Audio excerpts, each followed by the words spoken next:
भक्तों, आज मैं आपसे एक बहुत महत्वपूर्ण बात साझा करने वाला हूं। रोज की पूजा में हमें कौन सी आरती करनी चाहिए? यह सवाल लगभग हर घर की माता बहन के मन में कभी न कभी जरूर उठता है, क्योंकि हर इंसान चाहता है कि उसकी पूजा पूरी तरह सही हो, भगवान उसकी भक्ति को स्वीकार करें और घर में सुख शांति बनी रहे। भक्तों, घर में पूजा करना कोई साधारण काम नहीं है। ये केवल दिया जलाने या घंटे बजाने का नाम नहीं है। पूजा वह माध्यम है जिसके जरिए हम भगवान से जुड़ते हैं, अपनी मन की बातें उनसे कहते हैं और उनसे आशीर्वाद मांगते हैं। इसी कारण ये जानना बहुत जरूरी है कि रोज की पूजा में कौन सी आरती करनी चाहिए, कौन सा नियम अपनाना चाहिए और कौन सी छोटी छोटी गलतियां हमें नहीं करनी चाहिए। आजकल की भागदौड़ भरी जिंदगी में हमारी माता बहनें ही सबसे ज्यादा नियमित पूजा करती हैं। सुबह उठकर घर का काम, बच्चों की देखभाल, खाना पीना, इन सब कामों के बीच भी वे पूजा अर्चना के लिए समय निकालती हैं। ऐसी श्रद्धा और प्रेम को भगवान जरूर स्वीकार करते हैं।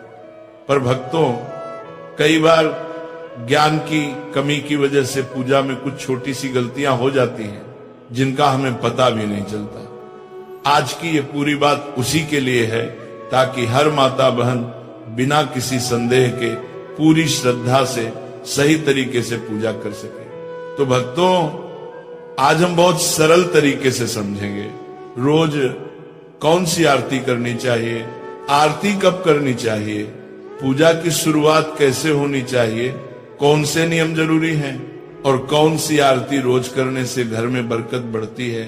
भक्तों, हर घर में पूजा का स्थान बहुत पवित्र होता है। ये घर का वो कोना है जहां भगवान रोज बैठकर आपकी प्रार्थनाएं सुनते हैं। जिन घरों में सुबह शाम भगवान के सामने धूप दीप जलता है, आरती होती है, वहां के आधे से ज्यादा कष्ट और बाधाएं वैसे ही दूर होने लगती है, क्योंकि जहां रोज भगवान का स्मरण होता है वहां नकारात्मकता टिक ही नहीं सकती।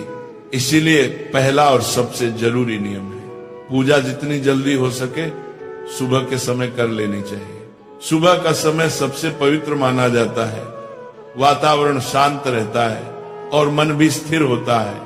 इस समय की गई पूजा का फल कई गुना बढ़ जाता है। इसीलिए जितना जल्दी संभव हो भगवान को स्नान कराएं, स्वच्छ वस्त्र पहनाएं और उनके सामने धूप दीप जलाएं। भक्तों, अधिकतर घरों में माता बहनें ही नित्य पूजन करती हैं। वे सबसे पहले उठती हैं, घर को साफ करती हैं और फिर पूजा में बैठती हैं। ये बहुत बड़ा पुण्य है। भगवान ऐसे घरों पर अपनी विशेष कृपा बरसाते हैं जहां महिलाएं स्वयं प्रेम से पूजा करती हैं। पर यह भी जरूरी है कि पूजा के सही क्रम और सही आरती का ज्ञान हो ताकि पूजा पूर्ण मानी जाए। अब भक्तों, आगे हम विस्तार से समझेंगे प्रतिदिन की पूजा में कौन सी आरती करनी चाहिए और क्यों करनी चाहिए, ताकि भगवान प्रसन्न हो और आपके घर में सुख शांति समृद्धि और मंगल का वास बना रहे। भक्तों, सबसे पहले इस बात को बहुत सरल तरीके से समझो कि घर में पूजा पाठ करना सिर्फ एक नियम नहीं होता, बल्कि ये हमारे घर की आत्मा को जगाने जैसा कार्य है। हर घर में माताएं और बहनें बहुत श्रद्धा से ये जिम्मेदारी निभाती हैं और कई घरों में पुरुष भी पूरी निष्ठा से भगवान की पूजा करते हैं। लेकिन पूजन का सही फल तभी मिलता है जब हम इसे समय पर सच्चे मन से और शुद्ध तरीके से करें। सुबह की पूजा कोई भारी काम नहीं है, केवल एक साधारण सा नियम याद रखना है। सुबह 7 बजे से 8 बजे के बीच पूजा पूरा कर लेना चाहिए। इस समय की गई पूजा घर में शांति सुख और बरकत को स्थिर करती है और भगवान का आशीर्वाद समय पर प्राप्त होता है। अब भक्तों, शाम की पूजा का महत्व और भी अधिक है जब सूरज ढलने लगता है और घर में हल्की हल्की सांझ उतरती है। उसे ही प्रदोष काल कहा जाता है। शास्त्रों में साफ लिखा गया है कि अंधेरा होने से पहले घर में दीपक अवश्य जल जाना चाहिए। अगर अंधेरा फैल जाए और दीपक न जले तो नकारात्मक ऊर्जा घर में जगह बना लेती है। लेकिन प्रदोष काल में मंदिर में और घर की चौखट पर दीपक जला देने से घर में देवताओं का आशीर्वाद स्थिर हो जाता है, कष्ट हल्के पड़ने लगते हैं और मन में एक अनोखी शांति उतर आती है। भक्तों, पूजा का दूसरा महत्वपूर्ण नियम है कि पूजा हमेशा स्नान करके और साफ कपड़े पहनकर ही करनी चाहिए। कई बार लोग जल्दबाजी में बिना स्नान किए भगवान को छू लेते हैं या पूजा शुरू कर देते हैं, लेकिन शास्त्रों में यह स्पष्ट रूप से मना किया गया है। भगवान को पिता के समान माना जाता है, इसलिए उनके सामने स्वच्छ और पवित्र होकर ही जाना चाहिए। अब बात आती है उस बड़े प्रश्न की जो अधिकांश माताएं बहनें पूछती हैं, प्रतिदिन किन देवी देवताओं की पूजा करनी चाहिए। भक्तों, शास्त्रों में पंचदेवों की पूजा को सर्वोत्तम बताया गया है। इन पंचदेवों में भगवान गणेश, सूर्य देव, भगवान विष्णु, माता लक्ष्मी और भगवान शंकर शामिल हैं। इनकी प्रतिदिन पूजा करने से घर में सुख समृद्धि, सुरक्षा, धन, बुद्धि और शांति के द्वार खुल जाते हैं।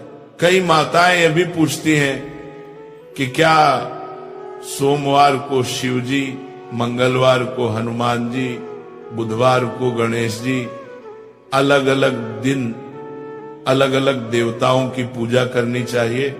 भक्तों, ये तरीका गलत नहीं है, लेकिन इसे दैनिक पूजा का नियम नहीं बनाना चाहिए।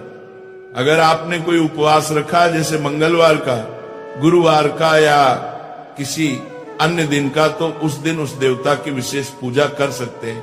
लेकिन नियमित दैनिक पूजा में पंचदेव की उपासना ही करनी चाहिए और इनमें भी भगवान गणेश और सूर्य देव की पूजा सबसे पहले करना अनिवार्य माना गया है। भक्तों, एक और आम सवाल है। गुरुजी, सुबह बहुत व्यस्तता रहती है, नौकरी, बच्चे, घर का काम, ऐसे में लंबी आरती का समय नहीं मिलता। तो इसका सीधा और सरल समाधान है, यदि समय कम हो तो भी पूजा को कभी छोड़ना नहीं है। स्नान करके मंदिर में एक घी या तेल का दीपक जला दें, धूप या अगरबत्ती लगा दें और मन से भगवान को प्रणाम कर लें। भगवान भाव के भूखे हैं, बड़े अनुष्ठान या लंबी आरती के नहीं। आपका सच्चा मन ही उनकी सबसे बड़ी पूजा है।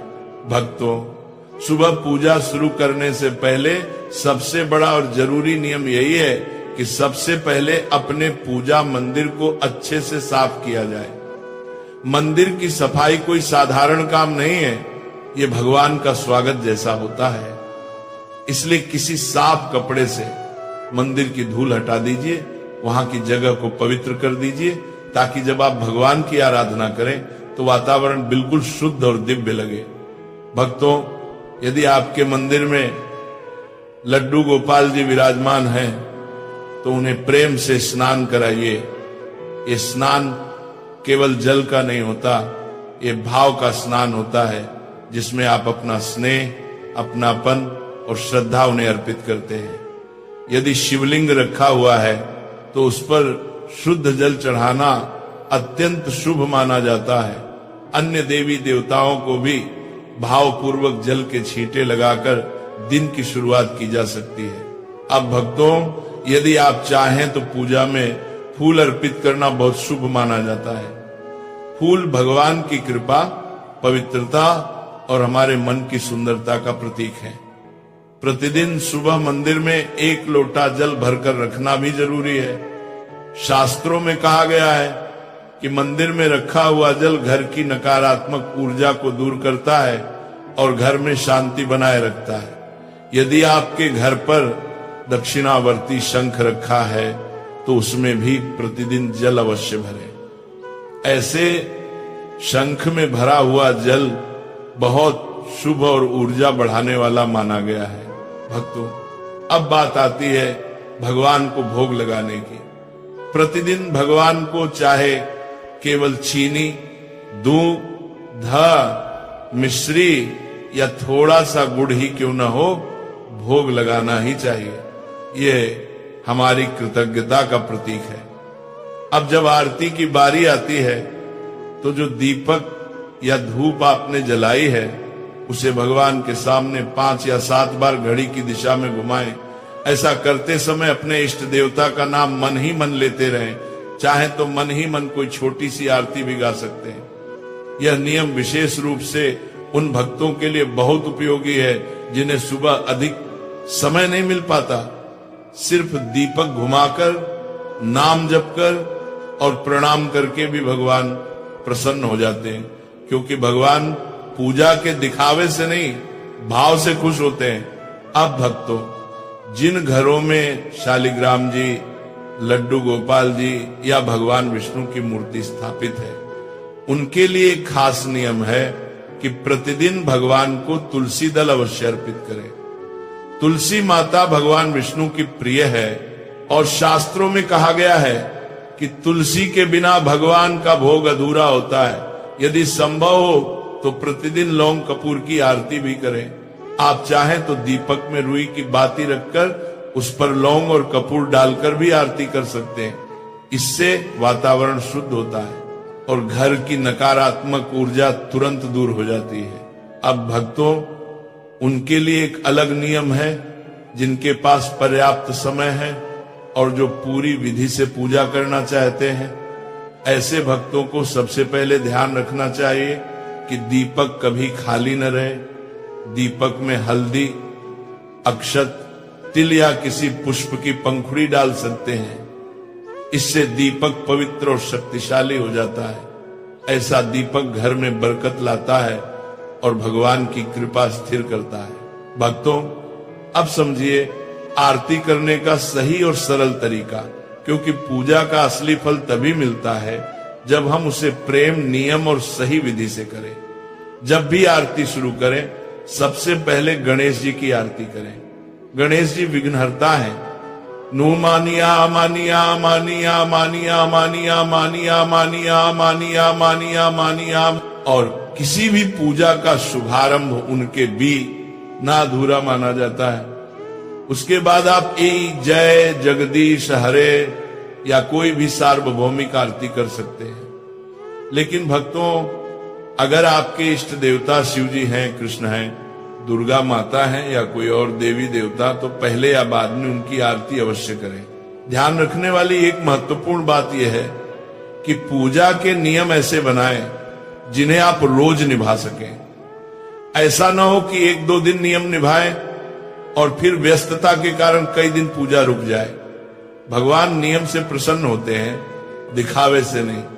इसलिए भक्तों, रोजाना सिर्फ 1 या 2 आरती का नियम रखिए जिसे निभाना आसान हो। अब भक्तों, कई बार ऐसा होता है कि सुबह बहुत जल्दी होती है या ऑफिस काम के कारण समय नहीं मिलता। ऐसे में आप अगर गणेश जी की पूरी आरती नहीं कर पा रहे हो तो चिंता मत कीजिए। आरती से पहले केवल इतना बोल दीजिए, श्री गणेशाय नमः या ओम गण गणपतये नमः। बस गणेश जी का ध्यान कर लीजिए, आपकी पूजा पूर्ण हो जाती है। अब भक्तों, कपूर की आरती की बात बड़ी खास है। कई भक्त हर दिन कपूर जलाकर आरती करते हैं, तो कपूर आरती हमेशा इस तरह करें, 2 लौंग और 2 कपूर के टुकड़े दीपक में या थाली में रखकर भगवान की आरती करें। लौंग कपूर जलाने से घर की नकारात्मक ऊर्जा तुरंत खत्म होती है, वातावरण शुद्ध होता है और देवी देवता अत्यंत प्रसन्न होते हैं। शास्त्रों में कहा गया है कि कपूर जलाना घर की बुरी शक्ति को भस्म कर देता है और सकारात्मकता कई गुना बढ़ जाती है। कपूर आरती के बाद ये पवित्र मंत्र अवश्य बोले, कर्पूर गौरम करुणावतारम संसार सारम भुजगेंद्र हारम सदा वसंतम हृदयारविंदे भवम वाणी सहितम नमामि। ये मंत्र बहुत शक्तिशाली है और इससे सभी देवी देवताओं की आरती पूर्ण मानी जाती है। इसके बाद आरती को थोड़ा ठंडा कर लें। फिर भक्तों, 3 बार आरती को अपने ऊपर से उतार कर ग्रहण करें। इससे भगवान का आशीर्वाद सीधे आपके जीवन में प्रवेश करता है। अब एक और जरूरी बात, आरती हमेशा आसन पर बैठकर करें। कभी भी सीधे जमीन पर खड़े होकर आरती नहीं करनी चाहिए। आपके सिर पर कपड़ा भी होना चाहिए ये पूजा की पवित्रता बढ़ाता है। भगवान को आरती देने के बाद अपने सर से आरती जरूर लें और फिर उस लौंग कपूर की सुगंध को पूरे घर में घुमा दीजिए। इससे घर से बुरी नजर, रोग दोष और नकारात्मक ऊर्जा दूर हो जाती है। अगर आप पूजा में चालीसा पाठ या मंत्र जाप करते हैं तो पहले वो